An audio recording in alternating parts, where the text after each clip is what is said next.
Hey guys, I hope you're all having a great day. I am excited to join you in this video with my favorites of the month. Whew, I got that line out. That took me like 5 times to say that first line of my video. I'm just getting warmed up here, I guess. But I've got a lot of great beauty favorites to share with you, the things I've been wearing a lot, and just some interesting stuff that I want to tell you about. But I do have 2 random favorites. One is a food item and one is a book. And so I thought I would just tell you about those at the start, since normally those get left off till the end. And yeah, they've both been really good things for me over the past month or so. So the first thing is this 52 Lists for Happiness book. I saw several people on my Instagram feed posting about this. I know there's lots of Instagram makeup trends, but then you see a book every now and then. And I guess this whole concept was created by Maria Seal. Her name's right down here. It's a beautiful book, isn't it? I love those flowers there and the rose gold. That's really speaking to me. But this says weekly journaling inspiration for positivity, balance, and joy. And I love the thought of this. I am how many lists in right now? I'm 6 lists in, so I've been doing this for 6 weeks. But it's got different chapters, sort of. So the reflect list, that's the one I'm into right now. And then one chunk of lists is labeled acknowledge, invest, and transform. And so here's what some of those lists look like. The ones I've done so far, like the first one, list what makes you happy right now, list the routines in your personal life and work, list the things that you're really good at, list the things that get you out of your head. But I've been doing these weekly lists on like a Sunday or Monday, and then trying every day throughout the rest of the week in the morning to get up, get this book out, and kind of go through that list for the week and think about it. Just really reflecting on this. And so much of this so far, I feel like, comes back to sort of a gratitude journal almost idea. At least so far, it's really having you focus on a lot of things that bring you joy, that bring you comfort, that clear your head. I'm a person who, before I go to bed at night, like when I'm in bed and I'm just before I fall asleep, I pray. I am in prayer at that time. And that's always just, I reflect on the day, and I just have so many people and things that I'm praying for, and that's always the way I like to wrap up my day. Those are the last thoughts that I like to be in my head, before I fall asleep. But this, in a way, kind of brings me to that prayerful state at the start of my day. And I think the start of your day can sometimes get away from you, like, oh, I've got to do this video, or I've got to tend to this person or that person. But if you can try to set aside like just 5 minutes of quiet time and kind of think about your lists that you've made, it brings you to that place of gratitude. And sometimes in prayer, I don't know if anybody else is this way, but it's kind of like you're telling God your list of needs, like, God, please help this person, please do this, this, this. And sometimes it's not enough about praise. And I think this kind of brings me back to that place. Not that this book is written from any religious standpoint, but if you do feel that way, it just brings you back to that place of gratitude. And it's a great way to start the day. So I would highly recommend this book. It says $16.95 here on the book, but that's a great item, and I'm going to enjoy doing that every week. My other non-makeup thing here is this Kind Bar. And this came, or one of these came in a PR package from Tarte. They sent some foundation sticks. I have been trying those. I will let you know how those have been going. But there were a bunch of Kind bars in there as well. And I had never tried these only fruit and chia bars before. And the one that was sent in the package was like strawberry and apple. And it says only fruit and chia, no sugar added, 2 servings of fruit, gluten-free, good source of fiber, low glycemic index, no preservatives, low sodium, dairy-free, vegan. So it's like really good for you stuff. And to me, it tastes like a freaking even better than a fruit roll-up. Like, I used to be all about fruit roll-ups as a kid, and this is just like a more real fruit tasting type of thing. It's kind of something I can grab for when I'm having that, I want some fruity candy or a Skittle type of thing. Like, I had a real Skittle craving earlier in the month, and then I kind of got into these, and it got me away from feeling like I wanted the candy quite so much. The one I'm holding here is a cherry apple chia. I had also bought the mango apple and the strawberry apple. I would say strawberry apple is my absolute favorite. It's just got the right amount of sweetness, tartness. You're getting like little fruit texture in here. It's like it's all kind of pressed together, and it's definitely nowhere close to a like rip your fillings out type of chewy. It's just like this soft chewiness, and you're eating something that's kind of good for you. And yeah, it's great to grab a piece of fresh fruit when you can, but that's not always convenient. So these are a nice little option there. Spent a little more time on that stuff than I thought I would, but I'm gonna move on to my beauty favorites here. And this is just something I've been using. This is not necessarily something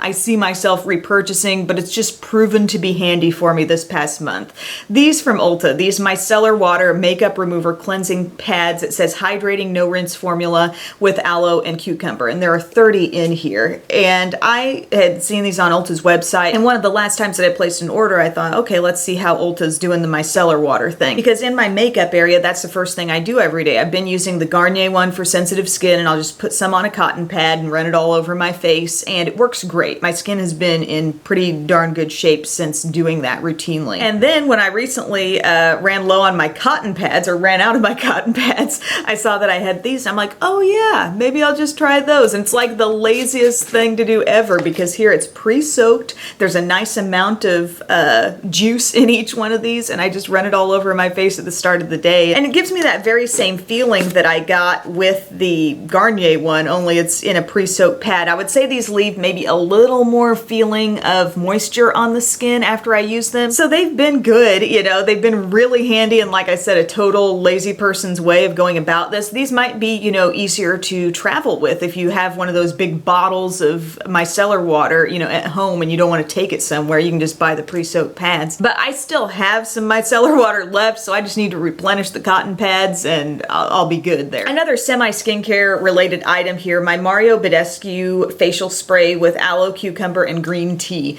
This has kind of been changing my face setting spray game lately. Now, I do think there are some that really extend the wear of makeup, and I kind of put them off in another category, and that would be the Urban Decay All Nighter and also the Urban Decay De-Slick. I have seen those actually like do really impressive things on my skin. But a lot of times, right when I get done doing my makeup, I'm kind of wanting just something to take the edge off of the powdery look a little bit and just make my skin look a little fresher, and something I can also use all day long to just revive things. And there is a great rose scented spray by this brand, and I keep that down in my refrigerator. I think that's really great too. It's a great scent, but something about this aloe cucumber green tea, like the smell on this is the bomb, and I love the way it makes my skin look. It truly takes away the look of powdery finishes, and I've kind of been grabbing for this a little bit more than my Hard Candy Sheer Envy Primer Mist, simply for the scent, because I feel like both of them do a very similar result on my skin, but I love the way this smells. It's so like, I don't know, spa-like. If I were to ever go to a spa, I would expect it would smell like that bottle. The Urban Decay Naked Skin Shape Shifter, I wear this in the light medium shift, and I won't go on and on about this because I just did a video, a little powerhouse palette with your 4 powders there,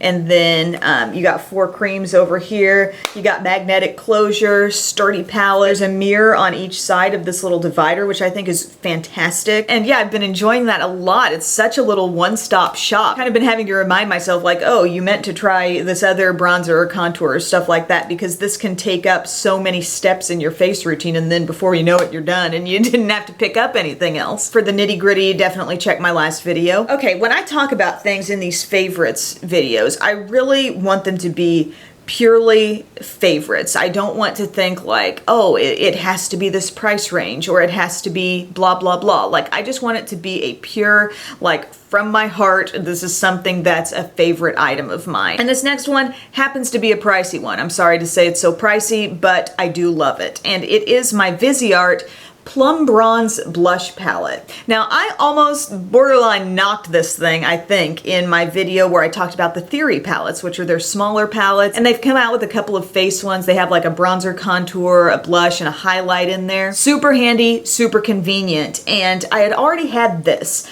and I hadn't used it a whole lot. I think I was maybe a little intimidated by it for whatever reason. I just wasn't reaching for it that much. I thought, why am I not using this? And so I've started using it more, and I have realized just some great things about this. First off, these bronzers up here, like, those are great bronzer contour colors on me. Those work really well. This shade down here is a very interesting, like, I don't know, soft, rosy, plummy bronze. Sheared out on my hand there, it's like a rosy bronze with sheen. That's gorgeous. And then you got these pretty blush shades. And I'm sitting here with my skin tone saying I like this, but I think people with rich, deep skin tones could love this too. This mauve blush is great. You got a rich berry, almost burgundy blush, and it's just a matter of how much you use, right? You tap your brush into it a little bit, and it's gonna be just like a beautiful, light, rosy blush shade, but you can put it on more intensely and definitely get more. In terms of shimmer in this palette, this definitely clearly has some, and I feel like I sense just a little bit coming off of this shade, but not much. And then these are matte. But the best thing, the thing that I love so much, and I almost wish like they'd just release it as a single, is this blush right up here. Now, I stayed away from this blush. Like, I used everything in this but that blush. And then I just started dipping into it and trying it, and I realized that it is the shade of baby cheeks. It is like the natural pigmentation that a baby has in their skin without even trying, you know, that unfair beautifulness that a baby gets to just have on their cheeks. It's that. And this might seem like it's too light to do anything, and that's maybe why I didn't reach for it so much. But I'm wearing this as my blush today, and I think it's absolutely unbeatable. You know, is there nothing younger and fresher than that particular blush color? I love it. Anyway, I'm pretty pumped about that. I think this is a gorgeous palette for other reasons, obviously, but that is beautiful. And today I'm wearing that. You know, it's the main chunk on my cheeks, but a little bit lower on the cheek, I've got some of the mauve. But you know me, I'm never not keeping my eyes peeled for more affordable options if I can find them, but right now this is just awesome, awesome, awesome. And I'm kind of overdue for a dupes video lately, by the way, because I've thought of a few. I've got a few kind of waiting on deck to be pulled into a video. A couple of affordable, nice little drugstore eyeshadows here from Rimmel. I've been trying a few of their singles, and they got a couple good mattes here that I wanted to tell you about. One is called All About the Base. Not all about that base, all about the base. And it is the classic crease color that so many people want, you know, that kind of neutral transition-y shade. Not too warm, pretty much on the cool side, I guess, with this shade, but it works alongside, I think, so many looks. It can be a nice, just base, naturally shadowed kind of crease color. And it's nicely pigmented, you know, it's matte, it works well. I've got that in my crease today. And on my lid, I used a little bit of this Bobbi Brown shade that I've had for a while and wanted to use called Rose Gold. That's what's all over my lid. I popped a little bit of the powder highlight from the Shapeshifter palette like right in the center of the lid, and then a little bit on my outer corner I used this other Rimmel shade in the color called Groupie. So this is a nice matte plum. So I just applied that very lightly kind of into the outer corner. I didn't really pack this on or concentrate it too much in any one area, but I've just found both of these to be pretty nice little matte singles from the drugstore. And I think those can kind of be hard to come across, so if you're looking for any specific shades like that, you might check Rimmel's line. But I will also throw out that I tried a shimmery one. It was the gold. It was called Gold Record, and I did not like that one as much. I felt like I was seeing just the flecks and not enough, you know, pearly sheen was making it all hang together. That one looks like this, and it just, not impressive. Did y'all notice I'm not wearing any falsies today? I'm just wearing my mascara. I'm not even wearing eyeliner, and the mascara favorite that I've been wearing mostly this month has been the Excessive Lash from Makeup Forever. I used this in the last I Remember video that I did, so if you want to see that going on, check it out. But this little brush is really nice, really easy to use. It kind of reminds me a little bit size-wise of Tarte's Lights Camera Lashes, or shape-wise, I should say, but it doesn't have quite as many like little spikies poking off of it. It's even smaller yet than that. It's fantastic for building length, and it's also really great for holding a curl. Something I've been picking up on with this as I've applied it is when you take the wand through your lashes, the lashes stay up. Like as you do that final sweep through here, the lashes kind of stay up, whereas sometimes lashes dip immediately. You feel like, you know, you're raking them up, you're pulling them up with your brush, but then they fall right away. And that's not to say that some mascaras that give a nice curl at the start can't cause your lashes to fall later in the day, but I just love seeing right as I apply this, it's like, yes, it's really locking in that curl that I did with my lash curler. And by the way, I love my freaking lash curler. Always love this. This Tweezerman, the lash curler for round eyes, I think it's called the Pro Curl. So good. Really gets in touch with my entire lash line and makes anything that I got, you know, it makes it curl. But is this mascara not so good and lengthening and gives a really nice look? And since that last video, I have been using it on the lower lashes and I don't have any smudging or flaking issues there. So that's usually the problem spot for mascaras for me. But yeah, this has been pretty awesome. I love it. And for lip stuff, the lipstick that I'm wearing right now is by Makeup Revolution, and it's one of their Renaissance lipsticks. This is in the shade Lifelong, and the packaging is totally like a Charlotte Tilbury copycat. I've actually got one